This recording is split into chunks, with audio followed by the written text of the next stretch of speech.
I never planned to tell this story. Not because it hurts too much, but because admitting it means accepting a truth I spent years avoiding. You spend your life believing you're needed. Then one careless moment proves you're just tolerated. It was a quiet evening. The kind that sneaks up on you when grief has already drained the color from your days. Dinner sat half-eaten in front of me. Something reheated. I don't even remember what it was anymore. Food stopped tasting right after my wife passed. Cooking for one feels like pretending you're not alone. The phone rang. I smiled before I even looked at it. My daughter. Her calls had become rarer over the years, but whenever her name appeared on the screen, I felt useful again. Relevant. Still part of something. I answered quickly. "Hey," she said, warm and practiced. "Just checking in." I leaned back in the old recliner, the one my wife used to sit in every evening with a book. The leather was cracked, softened by time and memory. "I'm all right," I said. "Just finished dinner." That wasn't entirely true. I hadn't really eaten. But parents lie like that. We always have. She asked the usual questions. Was I sleeping enough? Had I eaten properly? Did I remember to take my meds? Concern, wrapped in politeness. Then I mentioned the stove. I told her I'd forgotten to turn it off earlier that day. Said it casually. Like it was nothing. The line went quiet for half a second. Too quiet. That's when I should have known. She told me she had to go dinner plans, business meetings, something important. Her voice softened again, like flipping a switch. "I'll call you later," she said. I heard the click. Then nothing. I reached to hang up my end. That's when I heard voices. Muffled at first. Then clearer. She hadn't hung up. I froze. Someone else spoke, her husband. His voice wasn't cruel. That's what made it worse. It was calm. Efficient. Like a man discussing numbers, not a human life. "He's getting worse," my daughter said. No warmth this time. No softness. Just facts. My fingers tightened around the phone. He forgot the stove again. A pause. Then he said it.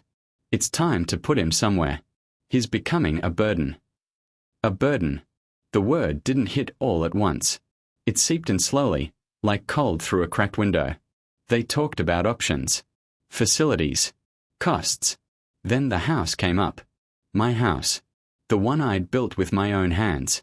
The one my wife had dreamed into existence room by room. They talked about selling it. Market value. Location. Timing. They laughed. Actually laughed. I didn't drop the phone. I placed it down gently, like if I moved too fast, something inside me would shatter completely. I sat there in the dark long after the call ended. The clock in the hallway ticked like it always had, steady, indifferent. It didn't care that everything I believed about my life had just collapsed. They weren't worried about me. They were planning around me. I stared at my wife's photograph on the mantel. She was smiling in it, the way she always smiled when she thought everything was going to be okay. I heard them. I whispered. I heard everything. That night, I didn't cry. I didn't rage. Something worse happened. I went quiet. The next morning, I walked through the house differently. Not like someone living in it. Like someone measuring it. The kitchen counter I'd installed myself. The floorboards I'd laid one by one. The doorway where my daughter took her first steps. Every memory suddenly had a price tag. I opened a drawer in the kitchen. Inside were old folders. Receipts. Papers I'd never thrown away because my wife always said, "You never know." She was right. Tuition payments. Car loans I'd co-signed. Emergency transfers when jobs didn't work out. I found proof of a lifetime spent making sure someone else never fell. And now I was excess weight. Upstairs, the bedroom still smelled faintly like her. Her glasses were on the nightstand. Her book still marked halfway through. She'd warned me once. "You give too much," she said. "One day they'll forget what it cost." I hadn't listened. But I was listening now. That afternoon, I sat at the desk I hadn't used in months and pulled out a business card I'd kept for years. A legal consultation. Just in case. I hadn't known when I'd need it. I just hadn't expected it to be for this. By evening, my phone rang again. My daughter. I let it ring. For the first time in my life, I didn't rush to answer. I thought overhearing the call was the worst thing that could happen. I was wrong. Because when they came home, they expected me to be gone. And what they found instead changed everything. They came 2 days later. I knew they would. People don't plan that carefully without wanting to see the outcome for themselves. I heard the car before I saw it. The familiar sound of tires crunching over gravel. Once, that sound meant joy. Family. Noise filling the house again. Now it felt like an inspection. I didn't rush to the door. I stayed seated, hands folded, breathing steady. I had practiced this moment in my head all night. Not the words, just the posture. How a man sits when he's done begging without ever realizing he was begging in the first place.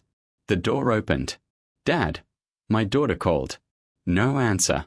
She stepped in, hesitation creeping into her voice. Her husband followed close behind. He always did. Close enough to guide the conversation without appearing to lead it.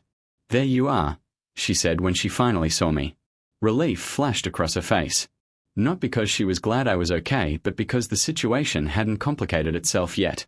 "You didn't answer your phone." "I was busy," I said. It wasn't a lie. I'd been busy remembering who I used to be. They sat across from me. The living room felt smaller with the minute, like it was already being rearranged in their minds. We talked about nothing at first. Weather. Traffic. The usual small talk people use when they don't want to look directly at what they came for. Then the questions started. Had I been feeling confused lately? Was I managing my medications properly? Had I thought about getting help around the house? Each question was gentle, carefully softened, like a pillow pressed slowly over a face. "I'm fine," I said. They exchanged a glance. That glance told me everything. Finally, her husband leaned forward. Hands clasped. Voice calm. "Reasonable. We've been worried about you." "Of course you have," I thought. He continued. "Living alone at your age isn't easy. Accidents happen. And we just want to make sure you're safe." Safe. Such a useful word. You can hide almost anything behind it. My daughter reached out and placed her hand on my arm. The touch felt rehearsed. "We found a really nice place," she said. "Clean. Quiet. Professionals around all the time. A place. Not a home." I looked at her. Really looked. She wasn't nervous. She was relieved. Like she'd finally found the right way to say something she'd been practicing for weeks. "And the house?" I asked calmly. Her husband didn't miss a beat. "We can take care of that," he said. "The market's good right now. It would cover your expenses comfortably." There it was. No more pretending. I nodded slowly. Let them think I was agreeing. Let them relax. "I'll think about it," I said. They both smiled. Not wide smiles. Just enough. Satisfied. They stayed another 10 minutes, then left. Promises to call. To help pack. To come back with paperwork. I watched from the window as their car disappeared down the road. Then I sat back down. And for the first time since my wife died, I felt something clear. Not sadness. Not anger. Resolve. The next morning, I walked into a lawyer's office. I hadn't been inside one since I was a younger man. Back when my back didn't ache and people still looked at me like I had time left. The lawyer was polite. Sharp eyes. The kind that miss nothing. He asked why I was there. I told him everything. The phone call. The plan. The facility. The house. He listened without interrupting. When I finished, he leaned back in his chair. "You're not incapacitated," he said. "You're not declared unfit. Everything you own is still yours."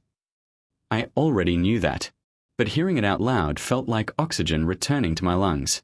"I want to make sure it stays that way," I said. He nodded. "Then we need to act before anyone else does." We talked for hours. About ownership. About control. About how quickly kindness disappears when inheritance enters the room. He asked me one final question before I left. "What do you want?" I thought about it carefully. "I want peace," I said. "And I want them to understand what they almost took." He didn't smile. He just nodded again. That evening, I went home and started sorting through things. Not packing. Choosing. What stays? What goes? What matters? I found an old journal in a drawer. My wife's handwriting filled the pages. Lists, notes, thoughts she never shared out loud. One line stopped me cold. If anything ever happens to me, make sure you protect yourself. They love you, but they love comfort more.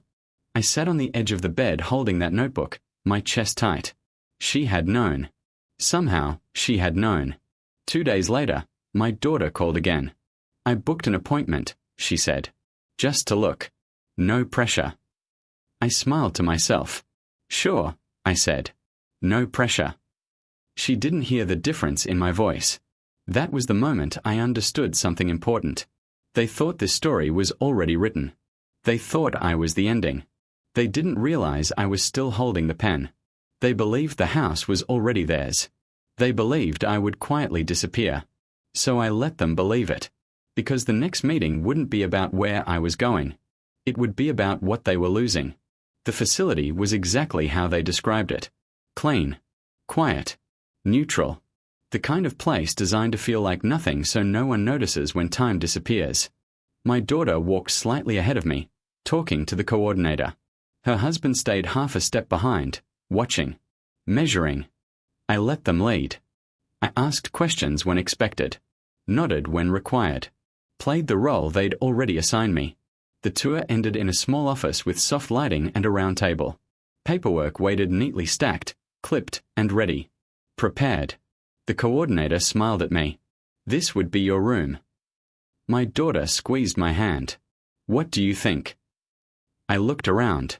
Then I said, I think we should all sit down. Something in my voice made them pause. We Saturday. I reached into my coat and pulled out a folder. Not thick. Not dramatic. Just precise. I have something to share, I said. Her husband leaned back, casual. Confident. Before anything else, I continued, I want to thank you for reminding me that nothing should be assumed. I slid the folder across the table. What's this? My daughter asked. Read it. She opened it. The color drained from her face as she flipped through the pages. Her husband leaned forward now. What is this? He repeated, sharper this time. Control, I said quietly. Inside were the documents. Updated ownership. A living trust. Medical and financial directives. Everything. The house was no longer something that could be sold out from under me. My assets were protected. Decisions about my life legally were mine alone. Silence filled the room.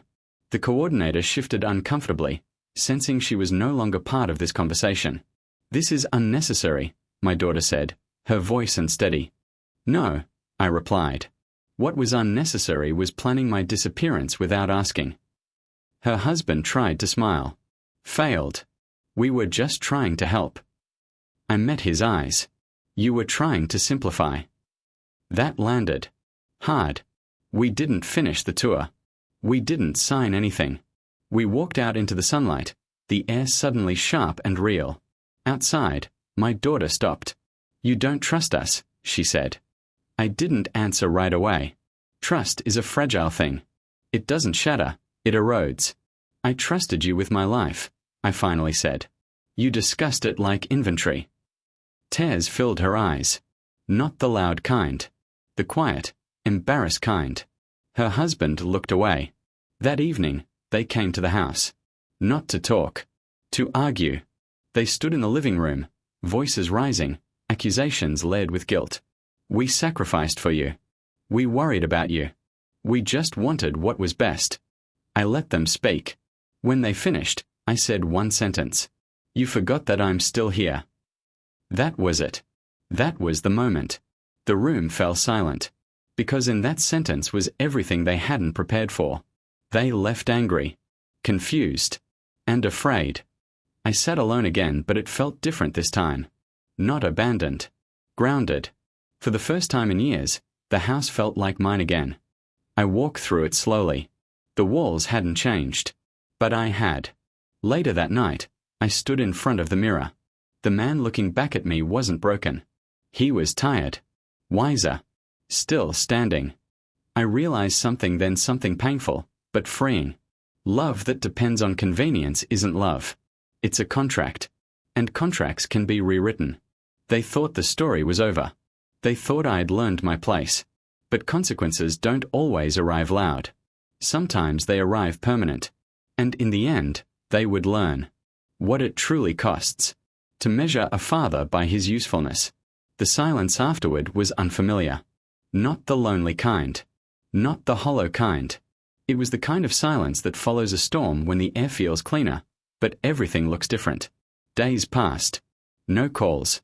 No messages. No sudden check-ins disguised as concern. At first, I waited. Old habits die slowly. You expect the people you raise to return once the emotion cools, once pride loosens its grip. But this silence wasn't temporary. It was intentional. And that told me everything I needed to know. I settled into a routine. Morning light through the kitchen window. Coffee brewed the way my wife liked it. Strong, patient, unhurried. I started walking again. Not far. Just enough to remind my body it still belonged to me. Neighbors waved. Some stopped to talk. Funny how the world doesn't collapse when you stop being useful to the people you love. I fixed small things around the house. A loose hinge. A leaking tap. Things no one else noticed, but I did. Each repair felt like proof. I'm still capable. I'm still here. A letter arrived one afternoon. Handwritten. My daughter. I sat with it unopened for a long time. When I finally read it, I felt nothing at first. She wrote about fear, about pressure, about how life got heavy and she panicked, how she didn't mean to hurt me. There were apologies, carefully chosen words. Missing, however, was one thing: ownership. She apologized for how things felt, not for what she did. I folded the letter and placed it back in the envelope. Some apologies are meant to heal. Others are meant to ease guilt. I wasn't angry. I was finished negotiating reality. Weeks later, she visited alone. No husband. No agenda. She stood in the doorway like a guest, not a daughter. The shift was impossible to miss. We sat at the table where she once did homework, where my wife once laughed while burning toast. I didn't realize, she said quietly, how much you still needed this place. I looked around the room. It's not about the house, I replied. It's about being seen. She nodded, tears forming. I thought I was doing the right thing. I know, I said. That's what scares me. Some lessons don't require raised voices, just clarity. She left after an hour. We hugged, but it was different now. Softer, careful, like both of us understood something had permanently changed shape. That night, I sat alone in the living room, the lamp casting long shadows across the floor. I thought about my wife. How she used to say that love isn't proven in grand gestures, but in patience, in waiting, in staying. I finally understood what she meant. Love that rushes to remove inconvenience isn't love. It's fear dressed as responsibility. I don't know what the future holds.